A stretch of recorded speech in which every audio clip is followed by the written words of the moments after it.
जय बिहार और नमस्कार मेरे बिहार के सारे शिक्षक शिक्षकों भाई। तमाम जगहों पर आपको एक चीज बड़ा क्लियर अब दिखने को मिल रहा होगा। सब लोग कह रहे हैं कि 6 to 8 की भर्ती आने वाली है, जो मैं आपको 4 महीने पहले से बता रहा हूं। मेरे पास तो अब डेट भी है कि कौन से डेट में कौन कौन सी चीजें अनाउंसमेंट होने वाली है। लेकिन इस 6 to 8 की भर्ती में भी बीएड के साथ सरकार ने एक बड़ा खेल कर दिया है।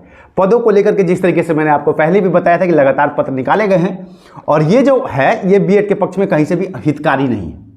तो ये बातें भी आपको समझनी पड़ेगी। हालांकि ठीक है, बहुत बहुत स्वागत है 6 to 8 की भर्ती आ जाए, लेकिन मैंने आपको पहले बताया था कि 6 to 8 की भर्ती ये लोग नए समीकरण के साथ देंगे, नए पदों के साथ देंगे, साल के लास्ट में देंगे। वही चीज आपके सामने हो रही है। 70,000 की भर्ती टोटल करने के लिए आ रही है, लेकिन 6 to 8 के पदों में जिस तरीके से बड़ा घोल घपाला किया गया, एक चीज मैं आपको बताता हूं। आप सबको याद भी होगा, आप लोग अगर शिक्षक हैं और लगातार 4 साल से हम सब लोग मिलकर, मैं ये मान के चलूं कि आप सब लोग भी साथ में जुड़े ही है और पिछले 4 साल से हम लोग प्रयास भी करते हैं। नियोजन की रिक्तियां आपको याद है 6 to 8 की 48,000 गई थी। वो 48,000 की भर्ती जो है वो एकदम से कम कैसे हो गई? इस सवाल का जवाब आपको कहां मिलेगा? इस सवाल का जवाब आपको कहां मिलेगा? ये एक बड़ी बात है। तमाम पहलुओं पर आप सबसे बात करूंगा। और एक और बड़ी बात कहना चाहता हूं कि देखिए, आप सबको ना एक साथ आना जरूरी है। जरूरी नहीं है कि आपको लगेगा कि मैं ही बोल रहा हूं, नहीं, आप किसी कहीं भी आपस में एक साथ आइए। क्योंकि देखिए, जब तक प्राइमरी का एग्जाम हो रहा था, बड़े बड़े कोचिंग इंस्टीट्यूट, बहुत सारे यूट्यूब चैनल, तमाम लोग लगातार सबके साथ खड़े थे।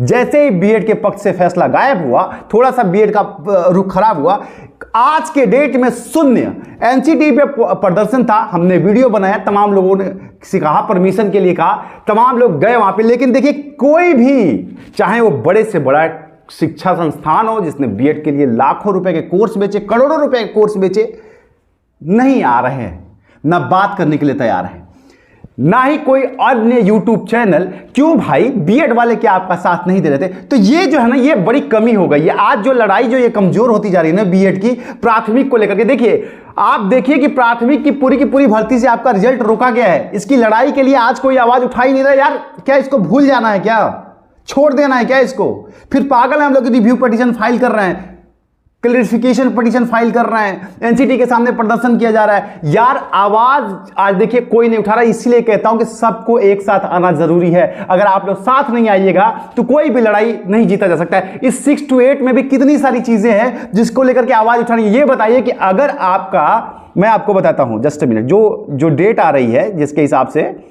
जो डेट आ रही है उसके हिसाब से अगर माना जाए तो देखिए, आपको जो है अक्टूबर के फर्स्ट वीक में या सेकेंड वीक में आपको जो है अक्टूबर के सेकेंड या थर्ड वीक में जो है आपको जो है 6 to 8 की भर्ती का नोटिफिकेशन देखने को मिल जाएगा। आवेदन शुरू होने की संभावना है। लेकिन यहां क्या हुआ है, यह बात समझिए। जितने भी पद की गणना पहले नियोजन से की गई थी और फिर दोबारा कराई गई थी, उसमें विसंगति यह पाई गई कि प्रमोशन वाले पद जो हैं वो भी काउंट करके 6 to 8 में दे दिए गए थे। अब ये क्यों दिए गए थे इसका मुझे नहीं पता है। लेकिन अब ये प्रमोशन का सिस्टम क्या होता है कि जो भी डीएलएड के साथी है, बीटीसी के साथी है, जो 1 to 5 में काफी सालों से पढ़ा रहे हैं, उन्हें प्रमोशन के जरिए 6 to 8 में प्रमोट कर देता था। और इसकी संख्या जो है 50% है। और अब जो आंकड़ा निकल के आ रहा है, लगभग 37,000 6 to 8 के पद आपको मिलने वाले हैं, क्योंकि आधे पद रख दिए गए हैं, आपके आधे पद गायब कर दिए गए हैं प्रमोशन के लिए। ठीक है, तो यह चीज है कि इसके लिए आपको आवाज उठानी पड़ेगी। भाई पद कहां गए आपके? जो पद नियोजन में साफ साफ दिया गया था, अगर आप साथ आएंगे तो उसके लिए मुकदमेबाजी की जाएगी, उसके लिए कानूनी लड़ाई लड़ी जाएगी। या जो आवाज मैं यहां से उठा सकता हूं, जितनी मेरी क्षमता है उतना मैं उठाऊंगा कि भाई पद तो कहां गए। और दूसरी चीज यह है कि एक बार फिर से देखिए, जो तिथि आ रही है कि एक बार फिर से आवेदन खोले जाएंगे, एक बार फिर से आपका एग्जाम कराया जाएगा दिसंबर में, और एक बार फिर से आपको फॉर्म का फीस देना पड़ेगा, फिर से तैयारी करनी पड़ेगी। मैं ये कह रहा हूं कि ये कहां तक ठीक है? जब आप एक ऑलरेडी एग्जाम कराए बीपीएससी का, आवेदन का पैसा लिए सारे बच्चों से, और उसके बाद एक बार फिर से आवेदन का पैसा लीजिएगा, ये राजस्व का क्या चल रहा है भाई? बच्चों के साथ क्या चल रहा है? अगर आप बीएड का रिजल्ट नहीं दे रहे हैं तो बीएड का पैसा माफ कीजिए, या उसी पैसे में बीएड वालों को, भाई जिसके पास बीएड है, जिसने वो फॉर्म भरा है, उसके लिए इसी फॉर्म में करेक्शन की व्यवस्था की जाए। मेरी बात अगर गलत है तो बताइए। उसी फॉर्म को दोबारा, बार बार तो खुल रहा है ना करेक्शन के लिए, ये करेक्शन, वो करेक्शन, वो करेक्शन, तो उसी को दोबारा करेक्शन करवाने के लिए खोला जाए कि भाई अब इसी फॉर्म को आप जो है 6 to 8 के लिए एलिजिबल कर दें। ये आवाज मैं उठा रहा हूं, संबंधित अधिकारियों तक, सक्षम अधिकारियों तक, हर जगह ये बात मैं पहुंचाऊंगा, लेकिन आपका समर्थन होना चाहिए। मैं ये नहीं कह रहा हूं कि मुझे सब्सक्राइब कर लीजिए, लेकिन भैया आपकी लड़ाई लड़नी है तो आपको भी आवाज उठानी पड़ेगी, ट्विटर से, यूट्यूब से या जहां से भी। हर कोई मौन है आज बीएड को लेकर के। अगर कोई बोल रहा है तो आपको भी पता है कौन बोल रहा है। तो आपको अपने हक के लिए इतनी बड़ी भर्ती छोड़ नहीं सकते। एक बार फिर से आवेदन का बोझ, एक बार फिर से तैयारियों का बोझ, एक बार फिर सब कुछ, और उसके बाद पद भी आपके कम कर दिए गए, तो ये क्या सही है? इसके लिए आवाज नहीं उठाना चाहिए। तो ये पक्ष है, इसको आप लोग समझ लीजिएगा। चलिए अब जरा बात कर लेते हैं कि कितने कितने पद आ रहे हैं और क्या क्या चीजें हो रही है। अगर न्यूज़पेपर के हवाले से लिया जाए तो कहानी कुछ और है, लेकिन जो कैबिनेट मीटिंग के अंदर से जो सूचना निकल के आ रही है उसके हिसाब से जो जानकारी आ रही है तो वो ये आ रही है कि अक्टूबर के 2nd से 3rd वीक के बीच में आपका 6 to 8 का नोटिफिकेशन आ जाएगा, और जो है आपको जो है अप्लाई करने का ऑप्शन मिल जाएगा दोबारा से। 6 to 8 की भी भर्ती आएगी, 9 to 10 की भी आएगी और 11 और 12 की भी आएगी, ठीक है। और दिसंबर के 1st या 2nd वीक तक आपका एग्जाम 6 to 8 का करा दिया जाएगा, क्योंकि उसके बाद आचार संहिता लग जाएगी, और आचार संहिता लग जाएगी फिर इनको दिक्कत हो जाएगी, प्रक्रिया ये पहले से करवा नहीं पाएंगे। हालांकि इसमें कोई बहुत ज्यादा दिक्कत नहीं होता, अगर नोटिफिकेशन पहले जारी हो गया तो वो प्रक्रिया आचार संहिता से बाधित नहीं होती आज पर रूल, ठीक है। तो उसका नहीं है, लेकिन अभी जो डेट है, सीक्वेंस है, वो ये है।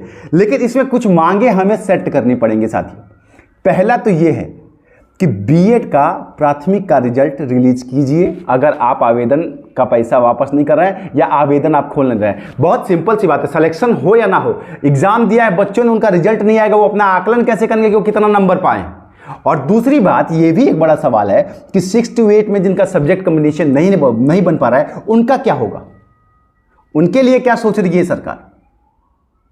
और साथ में एक और बड़ी मांग यह है कि बीटीईटी बिहार टेट का एग्जाम क्यों नहीं करवा रही है सरकार, 4 साल 5 साल से नहीं करवाई है। अभी आप 6 to 8 की भर्ती लेकर के आए हैं, बहुत सारे बच्चे जो हैं बीएड करने के बाद भी पेपर 1 सीटेट का पेपर 1 कर रखे हैं, पेपर 2 किए ही नहीं है, क्योंकि उनको तो एनसीटी की गाइडलाइन की वजह से मतलब वो इंतजार करते कि हमारा तो हो ही जाना है, इसमें भी हो जाना है, प्राइमरी के भरोसे बैठे थे। तो भाई बीटेट की भी मांग करनी है। ये बीटेट वाला पॉइंट मैं आप लोग को दे रहा हूं, अगर आप सब बताइएगा मुझे कि क्या बीटेट करवाया जाना चाहिए 6 to 8 के एग्जाम से पहले, या फिर जिस तरीके से 1 to 5 में तमाम लोगों को एलिजिबल कर दिया गया कि जो बीटेट करने वाले हैं, जो सीटेट करने वाले हैं, जो अपेयरिंग बीएड हैं, जो अपेयरिंग सीटेट है, सबको अलाउ कर दिया गया। क्या उसी तरीके से बीटेट का डेट डिसाइड करके बीटीईटी का डेट डिसाइड करने के बाद और अपेयरिंग के नाम पर उन्हें अलाउ किया जाए और बाद में बीटेट का एग्जाम कराया जाए और उसके हिसाब से उन्हें सिलेक्शन दिया जाए ताकि उनका सब कुछ ठीक रहे? क्या यह मांग सही है? क्या इसे रखना चाहिए या नहीं रखना चाहिए? इसका आप मुझे बताइएगा।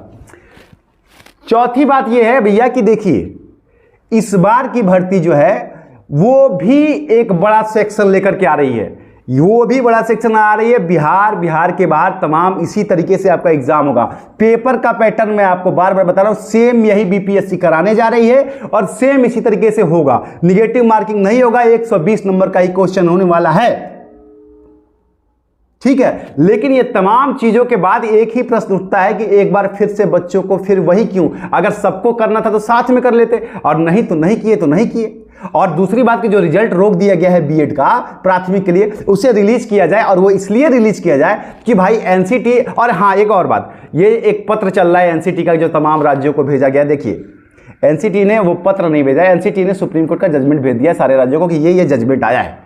लेकिन एनसीटी का आपको मैं बीएड वर्सेस बीटीसी वाले मामले में अभी एक वीडियो बनाऊंगा तो मैं आप सबको बताऊंगा, वहां बहुत सारे अपडेट्स नहीं आए हैं। एनसीटी के वो पत्र भेजने का मतलब ये बिल्कुल नहीं है, कतई नहीं है कि एनसीटी ने ये कहा कि बीएड को बाहर कर दीजिए, और ना ही उस जजमेंट में लिखा है कि बीएड को बाहर कर दीजिए। बीएड को बाहर किया गया है, किस तरीके से किया गया वो आप लोग भी जानते हैं। उस पूरे जजमेंट में ये पता ही नहीं है कि एनसीटी के गाइडलाइन के बाद 2018 से लेकर के 2023 तक जिन बच्चों ने बीएड कर लिया उनका क्या होगा। जो एनसीटी की गाइडलाइन, एक तरफ सुप्रीम कोर्ट कहती है कि एनसीटी का प्रचलन में था गाइडलाइन, इसलिए राजस्थान सरकार को जो है फॉर्म भरने के लिए अलाउ करना चाहिए था। दूसरी तरफ यहां सरकारें जो है बंद कर दी हैं। छत्तीसगढ़ जो है उसी फैसले के आधार पर बीएड को सेलेक्ट कर रही है। मध्य प्रदेश में देखिए एलिजिबल कर दिया गया है, और यहां पर देखिए यहां मामला फंसा दिया गया है बिहार में।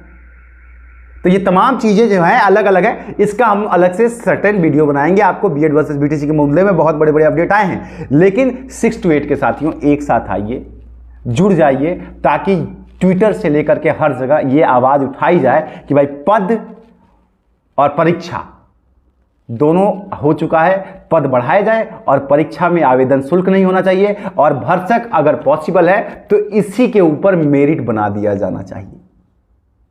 उम्मीद करता हूं आप लोग अपनी राय रखिएगा। अभी मुहिम आगे बढ़ाना है, अभी तो शुरुआत है। 6 to 8 की भर्ती आपका इंतजार कर रही है, तो थोड़ा सा पढ़ाई की तरफ आपको मूव करना पड़ेगा, लेकिन मैं आपको बताऊंगा अभी कल परसों तक, संडे तक, कल शाम तक मुझे सूचना मिल जाएगी क्या क्या उसमें होने वाला है, तो मैं आपको आकर के जरूर बता दूंगा। तब तक के लिए नमस्कार।